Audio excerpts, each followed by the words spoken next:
할렐루야, 감사합니다. 우리에게 오후 시간 오늘 사무엘하 18장 1절에서부터 18절 말씀을 우리가 보도록 하겠습니다. 우리가 이제 사무엘하는 24장까지 있는데 사무엘하 24장을 보고 이미 이제 과거에도 사무엘하를 우리가 녹화를 했습니다. 그런데 우리가 이제 앞에 이제 진행을 하다가 사무엘하가 안 된 데가 있어서 하다가 지금 이제 과거 부분들은 일 하나 주면서 진행해 나가는데 사무엘하가 끝나면은 열왕기 상하는 이미 녹화가 다 되어 있습니다. 열왕기 상하는 보지 않고 역대상으로 바로 넘어가도록 하겠습니다. 참고하시고요. 역대상으로서 이제 이어가고 그리고 이제 이 구약 성경의 남은 부분들을 하나하나 전해 나가도록 하겠습니다. 그다음에 이제 자 시편에 이제 보시면은 잠깐 안내를 드릴게요. 시편은 150편인데 우리가 다섯 권으로 구성되어 있잖아, 그죠? 그래서 시편은 이렇게 하겠습니다. 한 번에 시편을 5권을 150편을 다 보지 않겠습니다. 권으로 나누겠습니다. 5번. 그래서 이제 시편 같은 경우는 다른 이제 선지서를 하다가 1권 하고 또 다른 선지서를 이렇게 하다가 2권 이렇게 해서 가도록 하겠습니다. 안 그러면 5권 이 150편을 한꺼번에 다 하면은 굉장히 지리한 감도 있고 또 이제 시편 부분에 사건들이 연속되는 사건들도 또 있습니다. 그러다 보니까 좀 중복성적인 부분들도 있고 이런 부분도 있으니까 좀 잘라서 그렇게 진행하도록 하겠습니다. 참고하시면 되겠습니다. 자, 가겠습니다. 자, 18장, 사무엘하 18장. 압살롬이 반란을 일으키게 되었는데 우리가 보면 성공한 반란은 영웅이 되지만은 성공하지 못한 반란은 패배가 그 속에 주어질 뿐만 아니라 명예까지 시작해서 그 모든 것들이 잃어버림을 당하게 되는 겁니다. 우리가 오늘 이제 압살롬이 이제 등장하게 되는데 이 압살롬에 대한 부분들이 하나의 사건들을 유발시킬 때에 압살롬은 말 그대로 명예와 그다음에 명예욕과 권세욕과 이런 여러 가지 부분들에 대해서 사로잡혀 있는 자였고 이런 압살롬이 굉장히 또한 지혜적인 부분들도 좀 지략가란 부분들도 우리가 볼 수가 있습니다. 그런데 하나님의 그 지혜를 우리는 앞설 수 없는 거죠. 그래서 하나님께서는 아히도벨에 대해서 그의 모략을 펼쳐나가지 못하도록 한 과정들을 펼쳐나가는 것을 볼 수가 있습니다. 그래서 하나님께서는 아히도벨의 그 모략을 실패하도록 누구를 예비해 놓습니까? 그렇죠. 후세를 예비해 놓는 겁니다. 그로 인해서 압살롬이 잘못된 판단을 하게 되고 그리고 또 하나는 그 후세가 그가 이야기를 할 때 아히도벨은 뭐라고 말했습니까? 첫 번째 병력 수를 자기에게 주라 그랬죠. 자기가 이 병력을 끌고 가겠다. 그런데 후세는 뭐라고 말하는가 하면은 이 병력을 누가 끌고 가라? 그렇지. 이 병력을 압살롬이 끌고 가야 됩니다. 여기서 여러분 오늘 핵심 포인트가 있습니다. 자, 그 다음에 두 번째는 아히도벨은 병력을 얼마를 달라 그랬죠? 2만을 달라 그랬죠. 2만을. 병력을 2만을 주십시오. 라고 말할 때 후세는 모든 지파를 일으켜야 됩니다. 이 속에서 12,000. 12,000입니까? 2만입니까? 봅시다.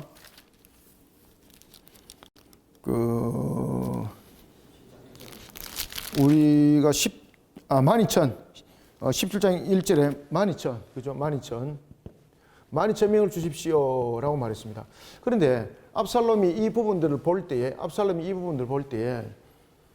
아히도벨이 그 영광을 차지할 수도 있고, 그 다음에 이 아히도벨이 누구의 과거에 하나의 그 지략가였습니까? 다윗과 함께 했던 그가 지략가였고, 그의 하나의 전략가였습니다. 그럼 이 아히도벨이 다윗과 함께 합쳐서 자신을 치고 올 수 있다는 이런 예상이 주어지게 되는 거죠. 그리고 또한 자신이 병력을 앞세우지 못했기 때문에 지금 다윗이 물리침해에 대해서 성전에 대해서 그 가치를 자신이 몽땅 가져갈 수가 없었던 것이죠. 그런 측면에서 후세의 이 하나의 모략은 자신이 볼 때 아주 합당한 것이었습니다. 그렇지만 하나님께서 아히도벨의 그 모략이 통하지 않도록 이 길을 하나님께서 막아버리는 거죠. 그리고 하나님께서 압살롬에게 후세의 이 내용을 듣도록 하나님께서 그 통로를 이렇게 열어버리는 겁니다. 그러다 보니까 병력에 대해서는 자신이 전체를 이끌어갈 때 성리는 압살롬이 되는 거죠. 그러면은 모든 부분에 대해서 압살롬이 손에 쥐어줄 수 있는 그런 명예, 그 다음에 권세, 그 다음에 성리자지 않습니까? 그러면 자신에게 모든 것이 집중될 수 있는 거죠. 그런데 모든 지파를 또 이끈다는 것은 또 중요한 내용입니다. 모든 지파를 이끈다는 것은 다윗에 대한 군사들에 대한 하나의 그 싸움의 능력도 인정을 해야 되는 것이거든요. 그런가 하면 또한 모든 지파를 이끌어갈 때 모습은 자신이 승리를 거두더라도 모든 지파가 자신을 따르지 않으면 이 또 문제가 되는 거죠. 그래서 모든 지파라는 것은 하나의 자신의 집권에 대한 부분들도 나중에 함께 생각을 해볼 수가 있는 겁니다. 자, 이런 부분에 그가 이제 병사를 모집하는 기간 동안에 다윗은 더 멀리 도망을 가게 되는 겁니다. 자, 그리고 이제 아히도벨은 자신의 모략이 실패했음을 알고 그 다음에 압살롬이 하나의 반란을 일으킨 것이 실패할 줄 알고 자신의 고향으로 돌아가게 되는 거죠. 그리고 난 뒤에 아히도벨은 스스로 목숨을 끊습니다. 그것이 이제 우리가 17장 23절에 보면은 그 나타나죠. 그의 조상의 묘실에 장사되더라. 스스로 목을 메어 죽음에라고 우리가 지난주 이제 봐왔던 그 내용들이 전개되고 있습니다. 자, 그런데 이제 또 하나는 이제 문제가 보면은 오늘 이제 본문에도 이제 그 18절에서 그 이야기를 합니다. 이 문제를 또 가지고 이야기합니다. 자, 다윗이 군사를 3등분을 하게 됩니다. 제일 처음에 이제 3등분을 할 때 첫 번째는 요압입니다. 요압. 그 다음에 두 번째는 요압의 동생인 아비새입니다. 아비새. 그 다음에 이제 세 번째는 누군가 하면은 이때입니다. 이렇게 3등분을 나눕니다.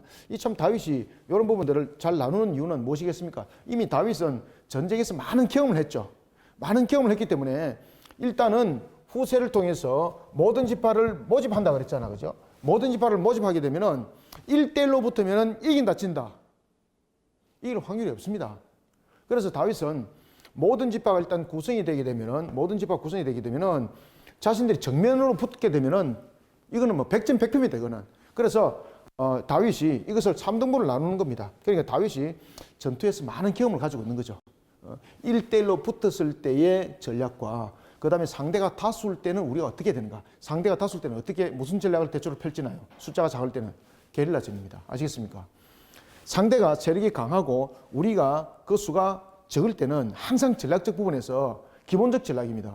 기본적 전략 부분에서 반드시 게릴라전을 통해서 싸워야 됩니다. 왜 그런가 하면 정면으로, 특히 이제 고대 사회 속에서는 병력 수가 곧 전쟁의 승리와 직결되거든요.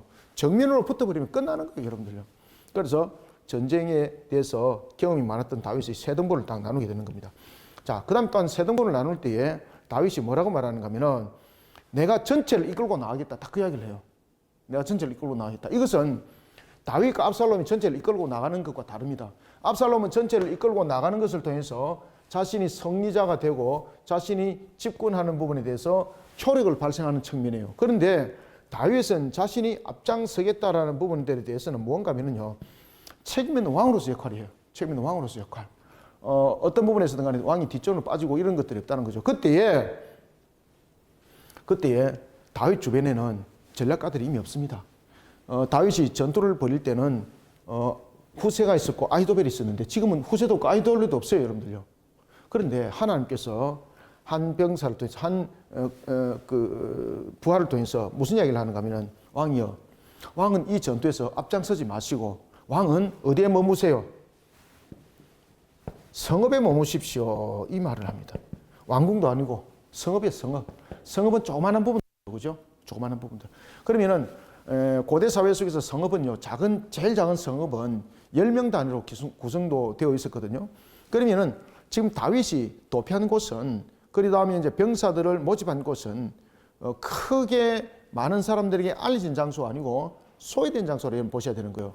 뭐라고 말하는가 하면은 왕은 성읍에 머무셔서, 왜 그런가 하면은 이 전쟁은 이방인들과의 전쟁이 아니라는 거죠. 이 전쟁은 뭔가 하면은 실질적으로 일어났던 내분에 대한 문제지 않습니까? 그러면은 이 전쟁에서, 자, 생각해 보세요. 이 전쟁에서, 자, 만약에 전쟁에서 이방과의 만약에 그 무슨 어떤 기업의 회복의 전쟁이라든지 어떤 지경을 그들이 점령하기 위한 전쟁이다. 점령하기 위한 전쟁이다. 그러면은, 자, 이방인들 백만이 죽임을 당했고 그 다음에 그 성읍을 빼앗으면 성이잖아, 그죠? 그런데 왕이 죽을 수도 있는 거잖아요. 왕이 죽더라도 그 성읍 또는 그 점령지를 자신들이 차지하면 성이죠. 그죠? 그 다음에 이제 왕의 아들이란 누군가 다시 뭐 대물림 받아서 세우면 되는 거잖아, 그죠? 그게 의미가 없거든요. 그런데 지금 압살롬과 이 전투는 달라요, 여러분들요. 이 압살롬의 전투는 왜 일으키는 겁니까? 다윗을 제거하는 목적이에요. 지금 압살롬이 이미 예루살렘에서 그 모든 부분들 장악을 했지 않습니까? 장악을 했기 때문에 압살롬 입장에서는 그 이스라엘에 대한 땅이 문제가 아니에요.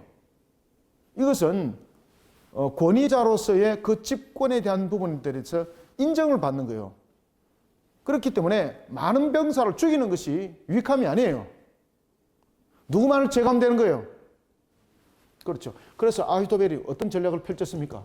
왕이여, 병력을 내게 많이 집안 주십시오. 그리고 집중적으로 누구만 공격하겠다. 그렇지.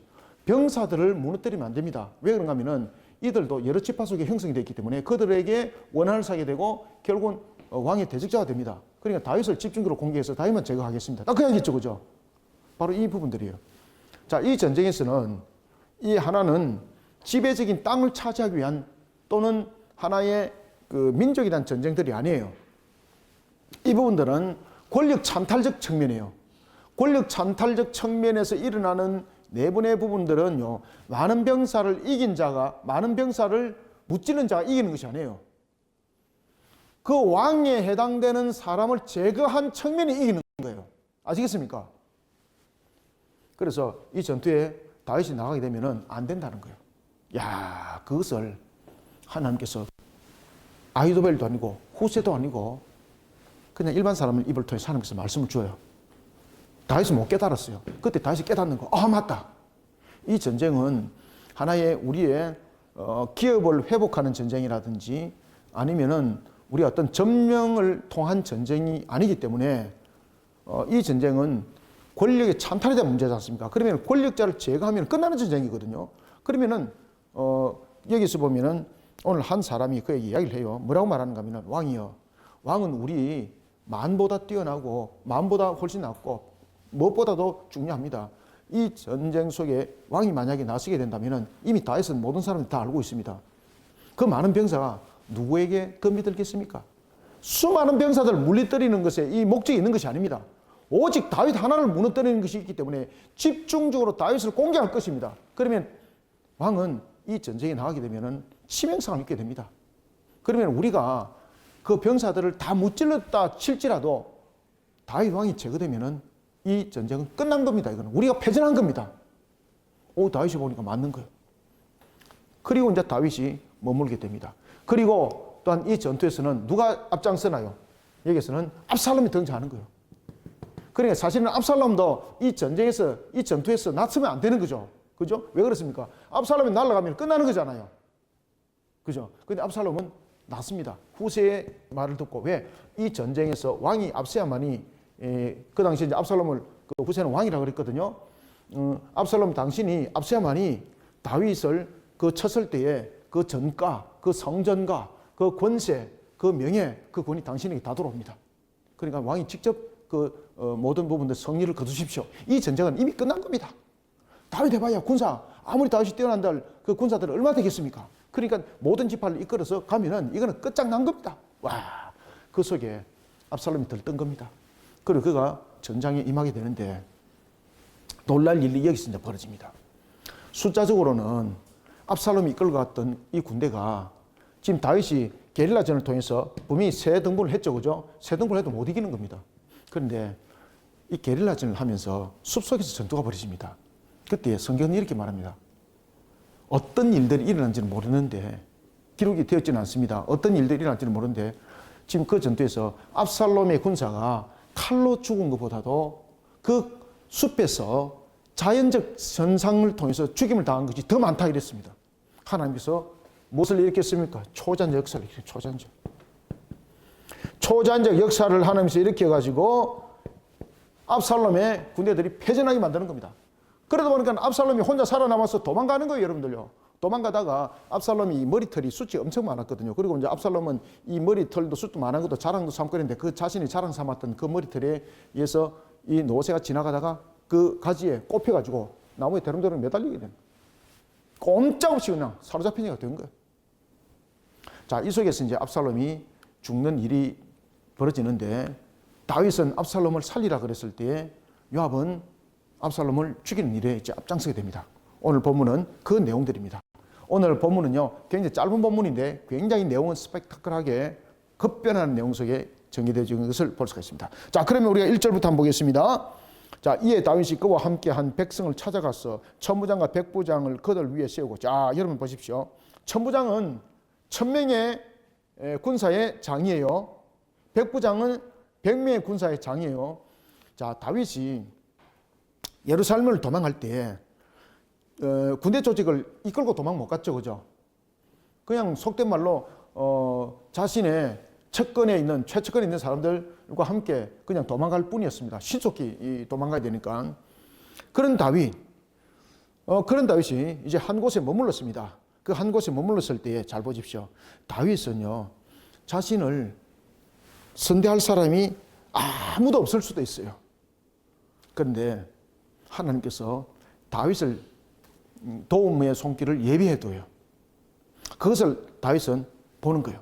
그래서 다윗은 오늘 1절에 이 장면을 통해서 무엇을 느끼는가 하면, 아하, 하나님이 이 전쟁을 이기게 하시고 나를 회복시킨다라는 확신의 믿음을 가져요. 왜냐하면 그 당시의 상황으로 말한다면 이미 민심은 전부 다 압살롬에게 기울었다 그랬지 않습니까? 그러면은 누가 여러분들 다윗의 편이 되어서 천부장이 되고 백부장이 되겠습니까? 이거 잘못 줄 서면은 자신이 죽는데, 자신만이 끝나는 것이 아니라 자신의 온 가족들까지 전부 다 하나의 반란 세력이 되어서 제거되는데 그 일에 누가 헌신하겠습니까? 그런데 자, 한 성읍에 이르렀을 때에 마치 예배했듯이, 그죠? 마치 예배했듯이 다윗에게 사람들이 모여들게 되고 세워지게 됩니다. 자, 이런 부분들은 우리가 다윗이 왜 아둘람에서 그가 생활할 때 7년의 그 생활을 할 때에 아둘람에 보면은 400명의 사람들이 그에게 모여들었다 그랬잖아, 그죠? 이 400명의 사람들이 어떤 사람들이라고 그랬습니까? 상처받은 사람들이죠. 좀 대부분 보면은 뭐 원한에 있는 사람들, 그다음에 뭐 세상으로부터 짓밟힘을 당한 사람들, 이런 사람들이 아둘람에 400명이 모여요.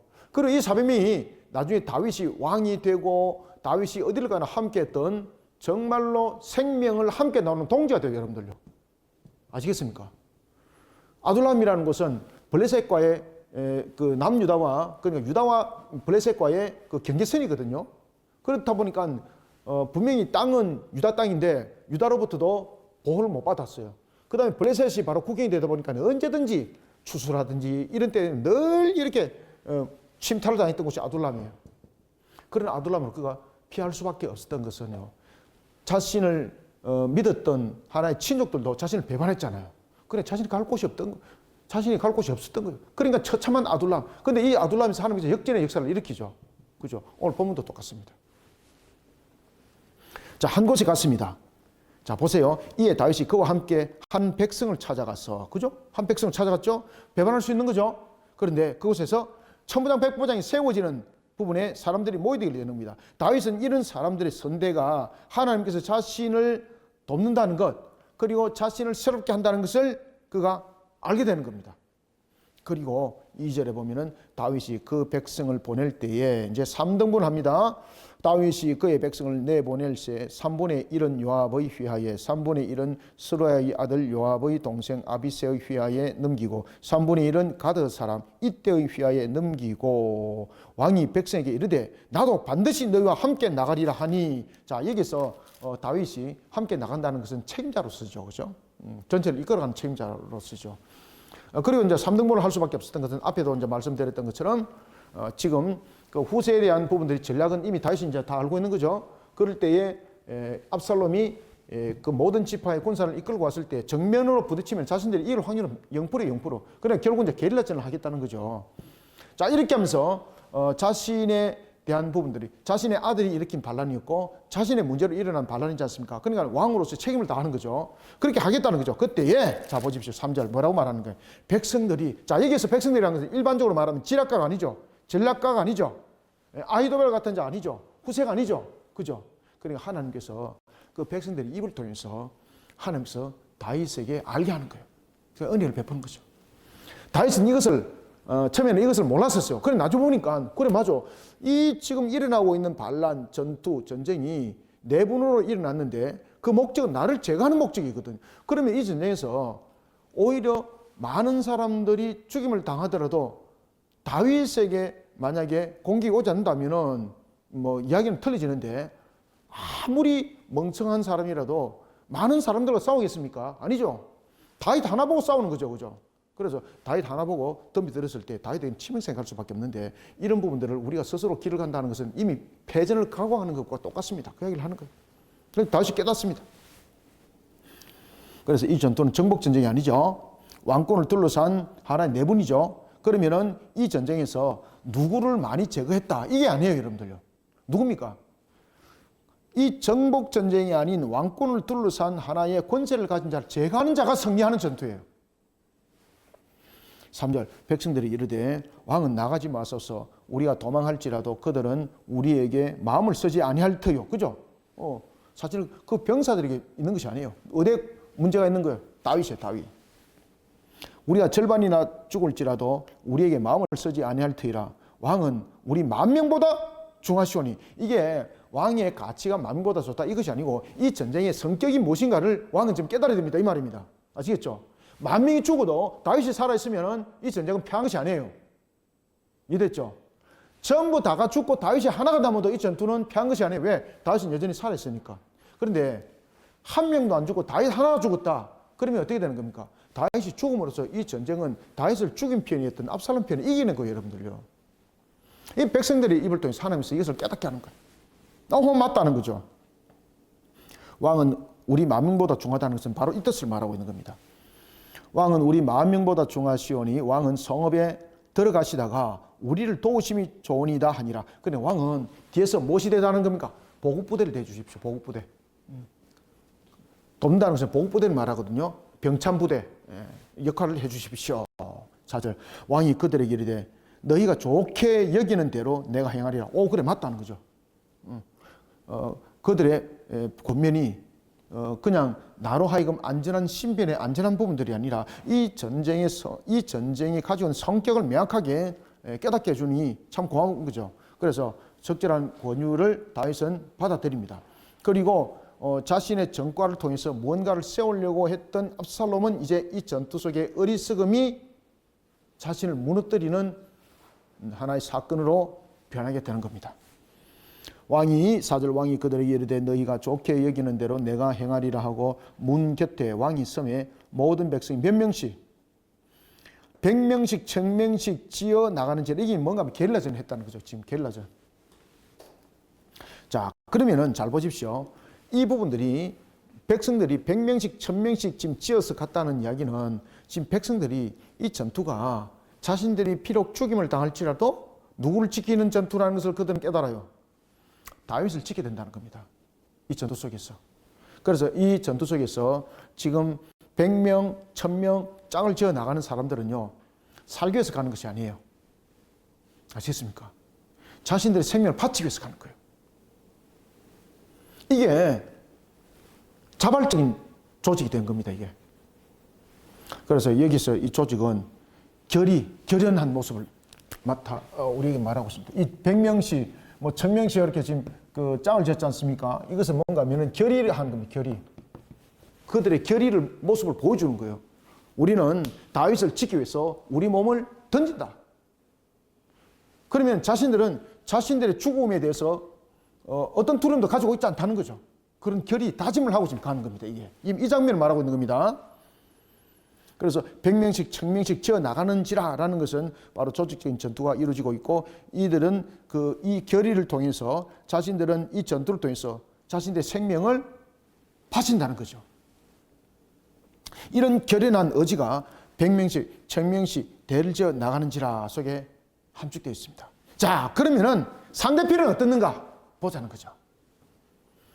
5절 왕이 요압과 아비새와 이때에게 명령하여 이르되 나를 위하여 젊은 압살롬을 너그러이 대우하라 하니 왕이 압살롬을 위하여 모든 군 지휘관에게 명령할 때에 백성들이 다 들으니라. 그러면서 왕이 압살롬과 아비새와 이때에게 압살롬을 해치지 마라.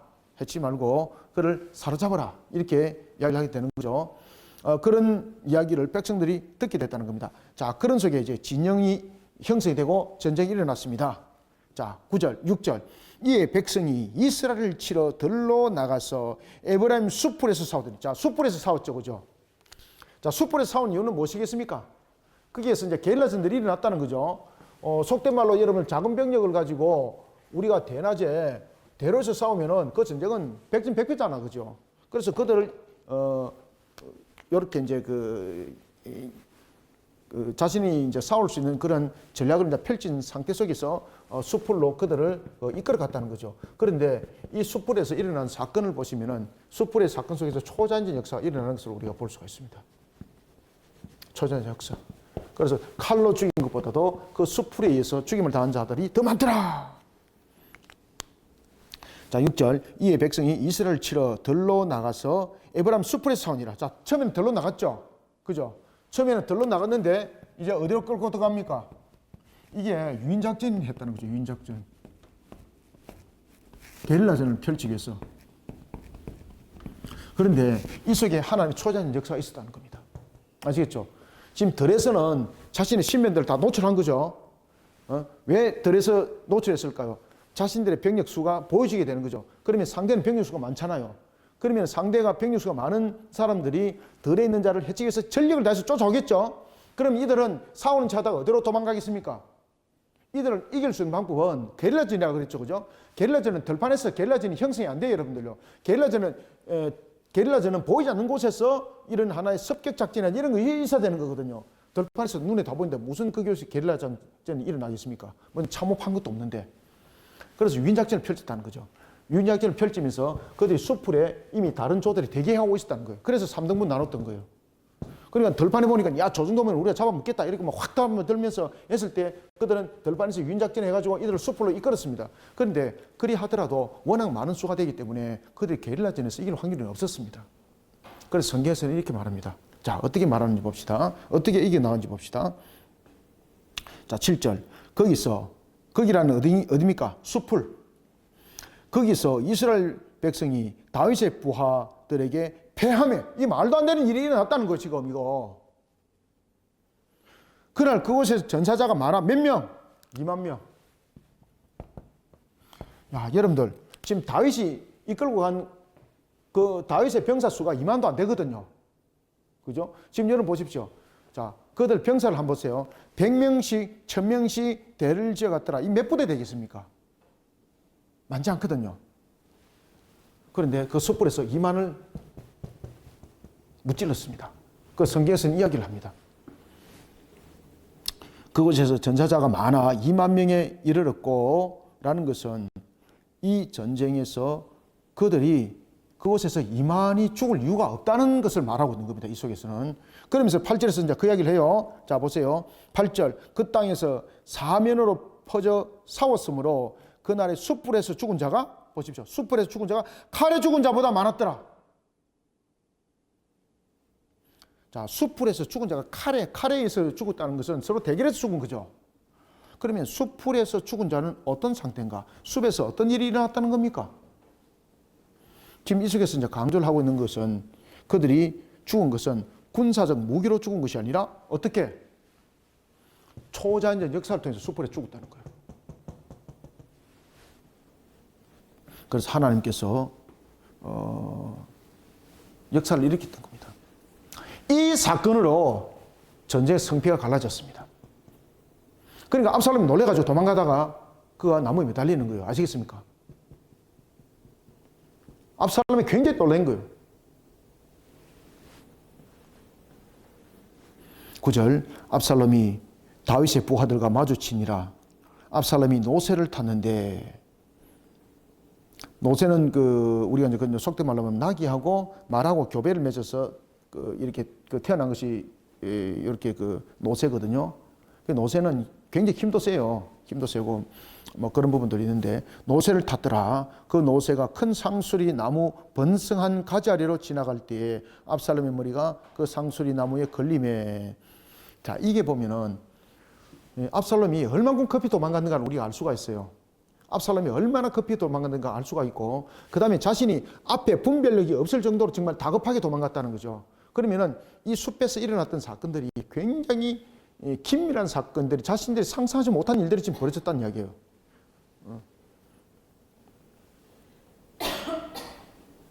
압살롬의 머리가 그 상수리의 나무에 걸림에. 압살롬이 가장 자신이 신체 요소 속에서 사람들한테 부러움을 샀던 곳이 어딘가? 머리 숱이 풍성하고 그 다음에 아주 가지런한 모습이 사람들에게 자랑거리가 됐어요.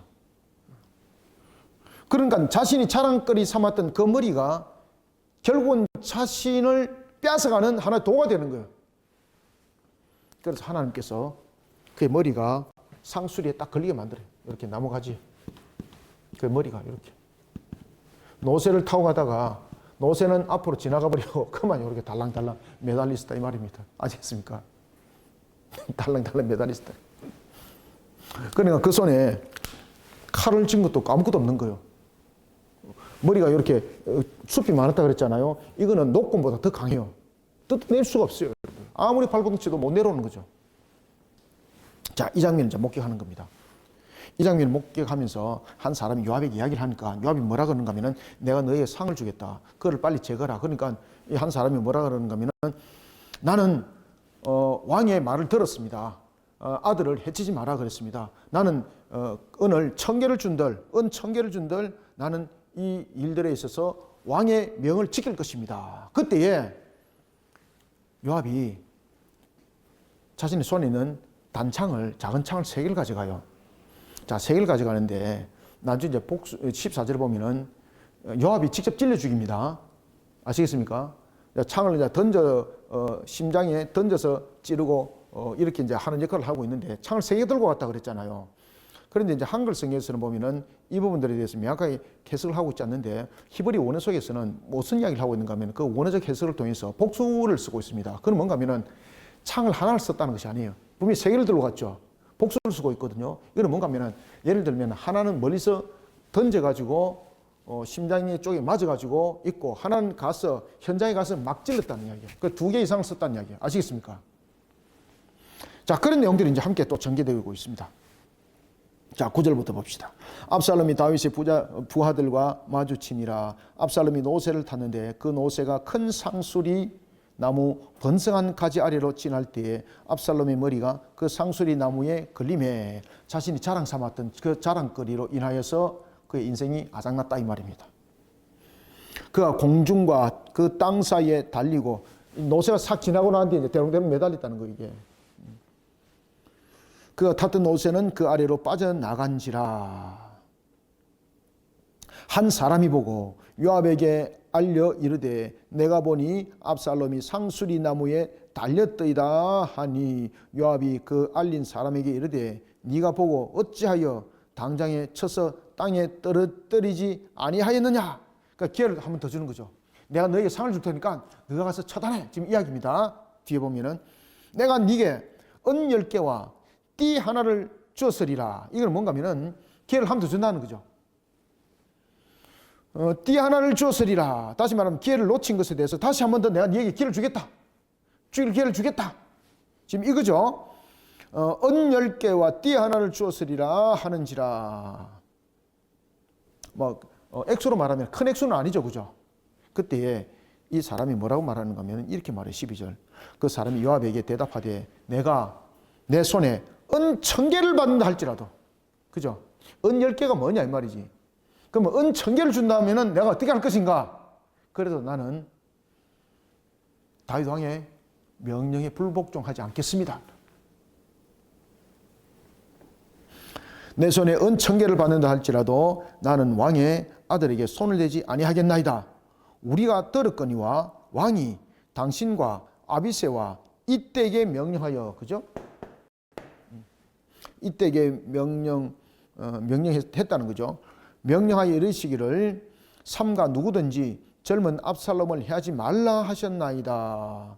아무 일도 왕 앞에는 숨길 수 없나니 내가 만일 거역하여 그의 생명을 해하였더라면 당신도 나를 대적하였으리이다 하니. 자, 이게 이제 무슨 말인가 하면은, 자, 여러분들, 이게 이 사람이 굉장히 지혜로워요.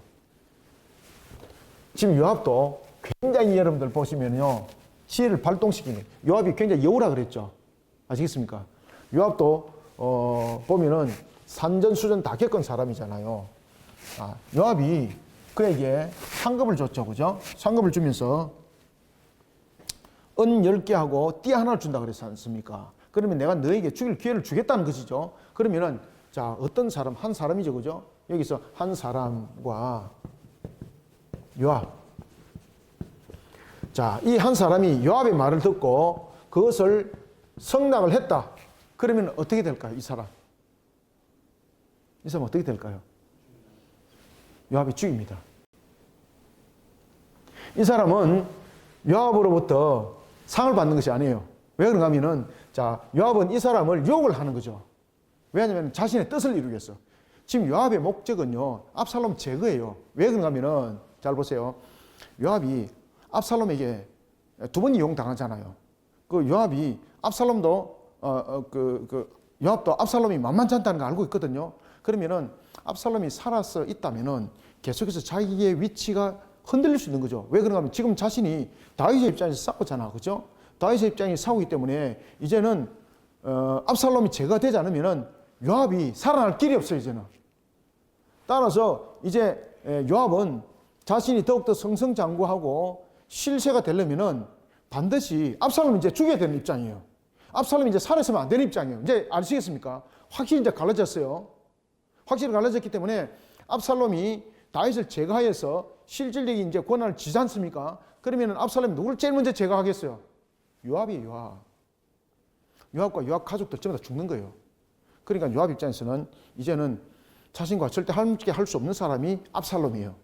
그전에는 압살롬을 왕으로 세워서 자신이 실세의 역할을 하려고 그랬는데 지금은 그 입장이 아니에요. 그 입장이 아니기 때문에 이제는 압살롬과 완전 등진 사이거든요. 압살롬이 살아있는 상태 속에서는 요압이 어떤 관계 속에서도 설 수 있는 자리는 없어요. 그러면은 뭔가 하면은 반드시 압살롬을 죽여야 되는 거예요. 사로잡아 가서는 안 돼요. 왜냐하면 다윗이 사로잡아 오라 그랬잖아요. 자, 사로잡아 왔다. 잘 기억하십시오. 사로잡아 왔다. 다윗이 또 용서할 수 있을까 없을까요? 앞에도 자신의 장남이었던 암논을 압살롬이 해쳤잖아요. 그 일로 인해서 유배 생활을 하고 다시 불러들였잖아요. 그죠? 부자관계거든. 부자관계거든. 그럼 그 부분들이 회복될 수도 있다고도 볼 수 있죠. 그러면은, 자, 다윗이 나중에 나이가 들어가지고 죽음에 이르렀을 때에, 자, 압살롬이 살아있죠. 그죠? 그럼 다음 차기 왕은 또 여전히 누가 될까요? 압살롬이 될 수 있는 확률도 있겠죠. 그럼 요압은 어떻게 될까요? 끝나는 거예요, 끝나는 거. 요압은 그것까지 전부 다 계산 다 했던 거예요. 계산 다 했던 거예요. 그러니 압살롬은 반드시 죽여야 될 대상이에요. 그래서 이 사람에게 요압이 기회를 주는 거예요. 상급에 대해서 이야기를 합니다. 근데 이거는요, 권모술수예요. 상급이 아니에요. 이게 이제 뭔가 하면은 이중전략이에요. 이중전략 속에서 만약 이 사람이 성낙해서 압살롬을 죽였다. 그러면은 요압은 이 한 사람을 살려둘까요? 죽일까요? 반드시 죽입니다. 왜 반드시 죽이겠습니까? 자, 왕이 왕명을 내렸죠. 왕명을 내리면서 뭐라고 왕명을 내렸는가 하면은 반드시 압살롬을 살려서 데려온다 이렇게 했는데 이 사람 죽였잖아요. 그럼 이 사람은 왕명을 어긴 사람 되죠. 그러면 이 사람은 왕명을 처단할 수 있죠. 그래서 한 사람이 그 이야기를 하는 겁니다. 내가 압살롬을 내가 살려도 당신이 나를 지금 이 부분들을 가지고 용납하지 않을 것이고, 특히 내가 압살롬을 당신이 그 상급을 내는데 그런 것을 가지고 내가 성낙하여서 압살롬 만약에 죽였다 그러면은 내게 이 상급이 오는 것이 아니라 왕명을 어긴 자로서 당신은 나를 처단할 것입니다. 그 이야기 바로 이야기를 하는 거예요. 맞죠, 그죠? 그러니 요압이 직접 나서는 겁니다. 왜냐하면은 이 병사들이 다른 사람들도 그 말에 동의하는 거예요. 지금 이 전투에서 자신들은 다윗을 위해서 사실은 싸우는 것이지 요압을 위해서 싸우는 것도 아니잖아요. 그러면은 모든 병사들은 다윗의 명령에 초점이 있는 것이지 요압의 명령에 초점이 있는 것 아니에요, 여러분들요. 12절 그 사람이 요압에게 대답하되 내가 내 손에 은 1000개를 받는다 할지라도 나는 왕의 아들에게 손을 대지 아니하겠나이다. 우리가 들었거니와 왕이 당신과 아비새와 이때에게 명령하여 이르시기를 삼가 누구든지 젊은 압살롬이 하지 말라 하셨나이다.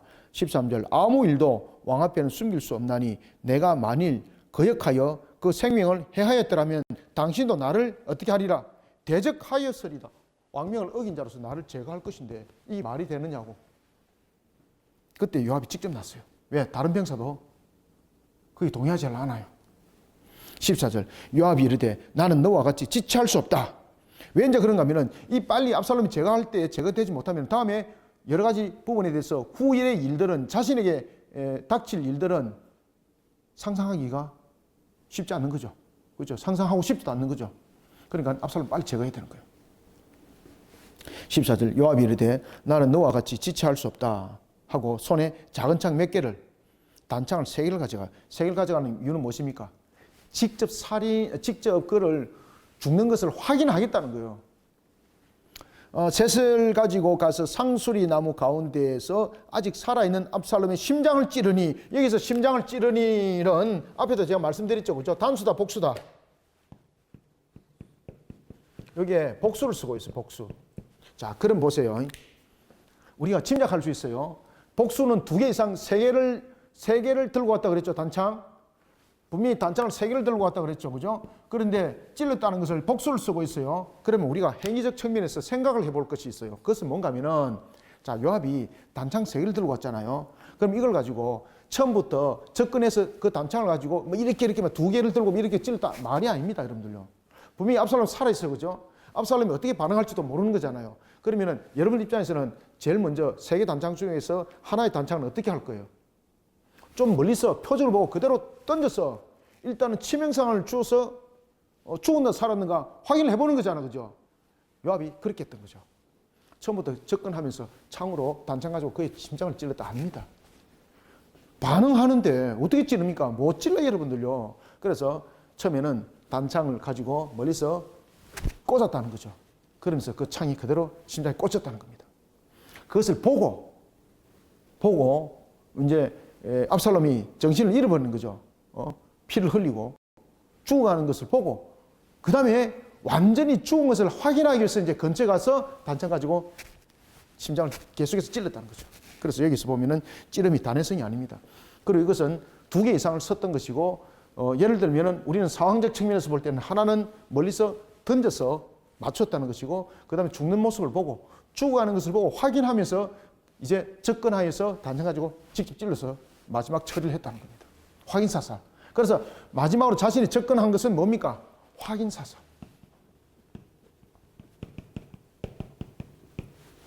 이 내용입니다. 심장을 찌르니라는 것은 이와 같이 부분들입니다. 그래서 제가 왜 이런 이야기를 하는가 하면은, 자, 여기서 심장을 찔렀다라는 것을 여기서 보면 히브리어로 화이트 카데미라는 단어를 쓰고 있거든요. 이거는 뭔가 하면은 가서 찔른 것이 아닙니다. 던져서 찔렀다는 이야기입니다. 던져서 찔렀다. 던져서 찔렀고 죽어가고 이제 근처에 가서 단창으로 찌른 걸 계속 몇 번 반복씩 찌릅니다. 그것은 뭔가 하면은 확인사살. 지금 이해됐죠? 이렇게 정리하시면 됩니다. 압살롬의 심장을 찌르니 요압의 무기를 든 청년 10명이 압살롬을 에워싸고 쳐 죽이니라. 목숨이 끊어졌는데도 불구하고 처참하게 그가 죽임을 당했다 이 말입니다. 목숨이 끊어지는 그 순간까지 처참했고 그리고 죽고 난 뒤에도 더 처참하게 이와 같이 압살롬의 죽음이 강조되어지고 있습니다. 자, 16절 요압이 나팔을 불어 백성들에게 그치게 하니 그들이 이스라엘을 추격하지 아니하고 돌아오니라. 그들이 압살롬을 옮겨다가 숯불 가운데 큰 구덩이에 그를 던지고, 자, 압살롬을 왜 시신을 장사를 할 때에 큰 구덩이에 던졌겠습니까? 그 무덤을 남겨두지 않겠다는 거죠. 그것은 뭔가 하면은 큰 돌더미로 막았습니다. 숯불 가운데 큰 구덩이에 던졌습니다. 이거는 뭔가 하면요, 그의 죽음을 저주라고 선포하는 거예요. 이게 굴 속에 묻는 것이 아니지 않습니까? 이거는 뭔가 하면은 그의 죽음이 저주의 값이라는 거죠. 저주의 값. 그것을 표현하고 있는 겁니다. 따라서 압살롬의 시신을 장사 처리를 하는 이 부분도 숯불 가운데 큰 구덩이에 던졌다는 것은 그의 죽음이 저주라는 선포예요. 이게. 그들이 압살롬을 옮겨다가 숯불 가운데 큰 구덩이에 그를 던지고 그 위에 매우 큰 돌 무더기를 쌓으니라. 온 이스라엘 무리가 각기 장막으로 도망하니라. 압살롬이 살았을 때에 자기를 위하여 한 비석을 마련하여 세웠으니 이는 그가 자기 이름을 전할 아들이 내게 없다고 말하였음이더라. 정말로 여러분 그럴까요? 압살롬의 아들이 있었을까 없었을까요? 우리가 이미 지나오면서 공부했죠. 그죠? 압살롬에게 아들이 몇 명 있었다 그랬습니까? 딸도 있었죠. 아들 셋과 딸 하나가 있었습니다. 딸은 굉장히 똑똑했습니다. 그런데 이 아들 서희가 이 두 가지 형태인데 왜 이제 그가 내게 아들이 없다라고 말을 했는가 하면은 이 아들이 좀 시원찮았다 보시면 되는 거예요. 아들이 없다는 것은 두 가지 요인입니다. 분명히 세 아들이 있습니다. 자, 우리 한번 봅시다. 사무엘하 14장 27절. 자, 14장 27절에 보면은 압살롬이 아들 셋과 딸 하나를 낳았는데 딸의 이름은 다말이라. 그는 얼굴이 아름다운 여자더라. 딸은 굉장히 좀 보면 좀 총명기가 있었다는 이야기죠. 근데 아들에 대해서는 아무 말 안 해요. 이게 이제 뭔가 하면은 아들이 성장하면서 왜 보면 좀 이 자녀 속에서도 보면은 좀 미래지향적이지 못하고 아버지 기대에 미치지 못하고 또는 이런 장애를 가진 아들들 있잖아, 그죠? 이런 아들들이었다고 보는 거죠, 이게. 그래서 두 분류를 볼 수가 있는데 하나는 아들 서희가 있었는데 그 아들 서희들이 자라면서 어렸을 때에 이미 어렸을 때에 일찍 죽었다고 볼 수 있는 거죠. 그것이 이제 1차적 원인이고 2차적 원인은 아들 서희가 있는데 세상에 내어놓을 만할 정도로 자신의 뒤를 이어갈 만한 하나의 정도로 지도자로서의 역할을 할 수 없는 속된 말로 어떤 자들입니까? 무능한 아이들. 그래서 여기서 보면은 이름을 전한 아들이 내게 없다라고 말한 거예요. 아시겠죠? 그래서 후자가 굉장히 가까워요. 그래서 딸의 이름은 보면은 아름답더라 보면은 딸의 이름은 나와 있는데 아들 셋에는 이름이 안 나와 있죠, 그죠? 딸은 총명기가 있었는데 아들들은 총명기가 없었어요. 그래서 어렸을 때에 셋 아들들이 죽었을 것이다 라는 것은 좀 가설적 측면에서 잘 안 맞아요. 왜 그런가 하면은 우리가 14장 27절 읽어봤잖아요. 딸의 이름은 나와 있잖아, 그죠? 이거는 무슨 말을 하고 있는가 하면은 딸의 그 총명함에 비해서 이 아들 셋은 아무런 밖에서 이끌어 나갈 만한 자격이 없는 무능한 자들이었다. 이런 자들이었습니다. 그래서 아들이 없다라고 압살롬이 이야기를 하는 겁니다. 참고하시기 바랍니다. 그가 자기 이름을 전할 아들이 내게 없다고 말하였음이더라. 그러므로 자기 이름을 기념하여 이 비석에 이름을 붙였으며 그 비석이 왕의 꼴짝에 있고 이제까지 그것을 압살롬의 기념비라 일컫더라. 그래서 여기서 이제 전승에 의하면은 이게 이제 전해오는 뭐 전설 따라 삼천리가 아닙니다. 전승이라는 것은 야사에 이제 성경 외에 이제 야사에 기록된 겁니다. 그 야사에 기록에 의하면은요, 여러분 압살롬 비석이 얼마만 했을까요? 실제로 그 비석이 있었거든요. 그 비석이 어마어마했습니다. 높이가 15m. 전승에 의하면. 그러니까 압살롬은 왜 명예를 굉장히 강조했잖아, 그죠? 명예라는 이런 부분들. 그러니까 아들 서희가 그런 명예를 높일 만한 그런 위치가 없으니까 그 자신의 그런 위치 속에서 비석도 미리 만들어 놓고 막 이런 일도 있었던 것입니다. 그 비석이 15m. 전승에 의하면 15m. 그리고 굉장히 이 부분들을 멀리서도 바라보면은 와, 저 비석 정말로 멋지네. 저 비석 정말로 화려하네. 저 비석이 무슨 신비함이 있을까? 이렇게 느낄 정도로 비석을 그렇게 만들었다는 거예요. 그래서 보면은 비석 끝을 갖다 우리가 대체로 보면은 비석을 우리가 이렇게 만들잖아, 그죠? 그죠? 이 모양이 아니에요. 마치 보면은 우리가 그 롯데월드 여러분 롯데타워 아시죠? 롯데 우리 백매청에 가면은 왜 그물 꼭대기 이렇게 좁빗하잖아, 그죠? 요런 모양으로 만들었어요. 요런 모양 비석을. 야세에 하면 이런 모양으로 참고하시기 바랍니다. 그래서 자신이 묻힐 것까지 자신이 그렇게 준비를 다 하고 화려하게 그렇게 해놔놓고 자신이 특별한 사람이라는 것을 비석에도 자신을 표현했어요. 자, 오늘은 여기까지 우리가 공부를 하고 우리가 다음 주에 19절부터 다시 만나겠습니다. 그래서 우리가 어떤 관계 속에서도 보면은 자신의 명예와 권세와 그 권력 야욕을 통해서 살아가는 자 되지 말고 항상 우리가 하나님의 이끌림 속에서 살아가는 자 되어야 됩니다. 권력 야욕 속에서 그가 침탈에 앞섬이었고 그리고 또한 그가 침탈했지만 결국은 자신이 무너진 자 되었다는 것을 우리가 다시 한 번 더 각인해야 됩니다. 우리는 역사를 통해서 이와 같이 무너짐을 통하여 우리로 하여금 다시 한 번 더 신앙으로 바로 세워나가는 계기가 됐으면 합니다. 자, 오늘은 여기까지 합니다. 감사합니다. 수고하셨습니다. 하나님 감사합니다. 주께서 베푸시는 은혜 가운데 오늘도 우리에게 주신 말씀 상과 만판적에 각인하고 새기지를 원합니다. 세상에 자기의 권세와 명예를 아무리 세운들 그것은 영원함이 없다는 것. 또한 우리의 권력욕과 그리고 야욕에 앞서는 자들의 그 모습, 결국은 그 권력욕과 야욕에 스스로 무너진 것을 다시 한번 더 봅니다. 하나님께서 이렇게 세우신 나라가 어찌 악한 행위로 그 자신의 취득이 될 수 있고 자신의 것이 될 수 있겠습니까? 오직 하나님의 뜻 가운데 있음을 다시 한번 더 우리는 돌이켜 봅니다. 따라서 주께서 이 땅 위에 세우신 모든 교회들이 권세와 권능이 자기들의 중심이 아니라 하나님의 뜻을 이어가는 교회들이 되게 하여 주시고 특히 우리 거리심교회 바티스 사역이 주님의 영광을 드높이는 사역으로 크게 일어서게 도와주시옵소서. 주님의 십자가 군병으로 사명을 감당코자 하오니 성령의 강력한 역사 함께 이렇게 세워 주시옵소서. 오늘도 우리에게 주신 말씀을 상가 만반적에 각인하고 새기면서 주의 뜻을 올곧게 쫓아가는 성도들의 신앙들로 다시 한 번 더 견인되는 역사 있기를 소망하며 예수님의 이름으로 기도드립나이다. 아멘.